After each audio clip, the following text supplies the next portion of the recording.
The Griffin Survivor Strong? This case has been reborn. It's way better than the old version. The old version was a below average case. This case is an above average case. The standout feature are the tapered edges on this product. It's what makes it such a great iPhone case in terms of iPhone usage. The downside is that the taper requires the case to be a little wider, so it may offset the great handling if you got small hands.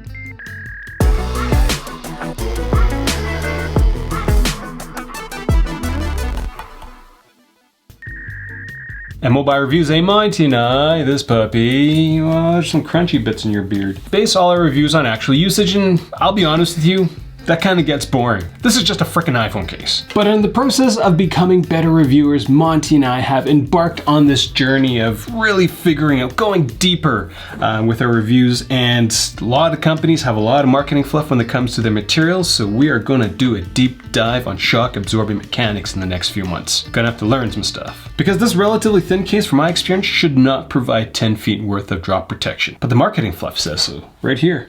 10 freaking feet. The iPhone sits well in this case. Edges are tight, though there's a slight gap on the sleep button. The biggest issue with the case is the back. It's just way too slick, which means your iPhone slides around easily and fingerprinting is going to be an issue.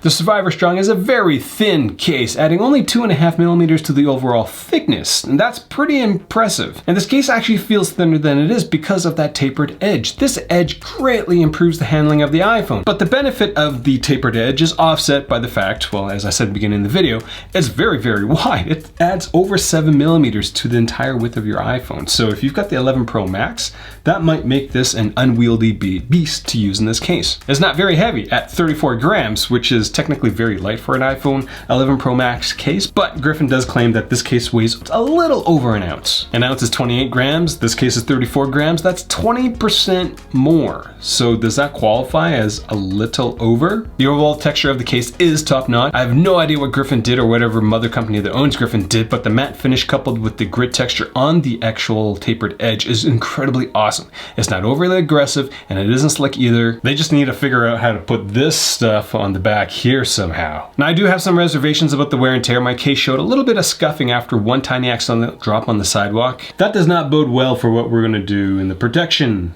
side of things. Like overall, from a build quality perspective, I'm just very impressed with this product. I've always thought of Griffin as a case manufacturer that just made big bulky cases, because that's what they have done for the last 7-8 years or for as long as I've been reviewing cases. These new iteration of products are incredibly slick. When it comes to using my iPhone in the case, I had no concerns. The buttons on the case are usable, albeit a little tough, and like the Rinky Clear case, there is a slight gap between the case and the actual buttons, so you kind of have a little tacky sound there. I'm not a big fan of that. Lowercase edges do not get in the way of screen access, and I didn't have any issues with the port or the camera. Well, when it comes to one-handed uses, that texture makes this iPhone feel great. Unless you've got small hands, like Monty's. One-handed usage would not work out very well. Also, he has no opposable thumbs. So this is part of the isolation video series where I'm producing one review every single day. I've got a ton of other Griffin cases. I've gone and bought out their entire selection. So I'll be reviewing these as I use them. So do stay tuned for that. If you're finding anything that I do useful, consider getting all your stuff through my Amazon links, because that's the best way to support what I'm doing, because, well, it takes a lot of effort to run this channel. One review a day is not easy to do. Now, when it comes to protection, the Griffin Survivor Strong is supposedly drop rated to 10 feet and is protected by FortiCore. FortiCore apparently provides 40% extra drop protection when compared to traditional case materials, but I don't know what they mean by traditional case materials. It's like Zag saying 5 times stronger than their leading glass, and they're comparing glass to untreated soda lime glass. Like, it's just, you know, marketing fluff, yay! But what is FortiCore? A quick Google search brings up the site FortiCoreTech.com, which has one page and one standout phrase being simultaneous cushioning and shock absorption are in full force. I have no idea what that means. Do you know what that means? Is that even a sentence? Now, if you click on the how it works link, it brings you to the middle of the page, which basically says, you're not smart enough to understand anything, so just trust us. And this is the next phase of this channel. We're gonna do a deep dive into shock absorption, the mechanics of it, because case companies have started this annoying trend of bedazzling us with fancy names for the supposed super tough materials. FortiCore, HeroShock, BX90, blah, blah, blah, blah, blah. And some companies just flat out say it's incredibly tough. They don't tell us if it's anything special. They just say it's just tough. So yeah. But between now and then, whenever we figure that part out, here's a bunch of drops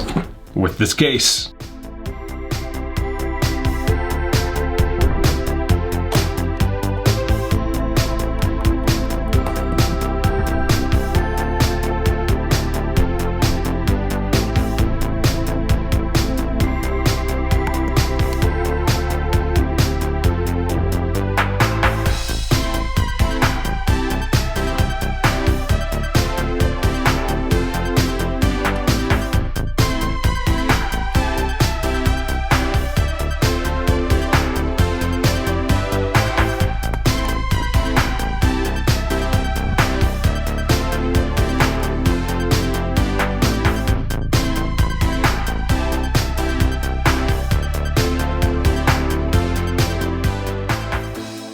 So that's all I got. Questions, comments, leave them down there. First time watching one of my videos, I do encourage you to click subscribe. Producing a ton of content lately. A lot of videos. I think this is video 54, 55 out of the isolation video series. So we're almost at the 50% mark of the 120 video goal that I set out for myself, which seemed really cool 51 videos ago.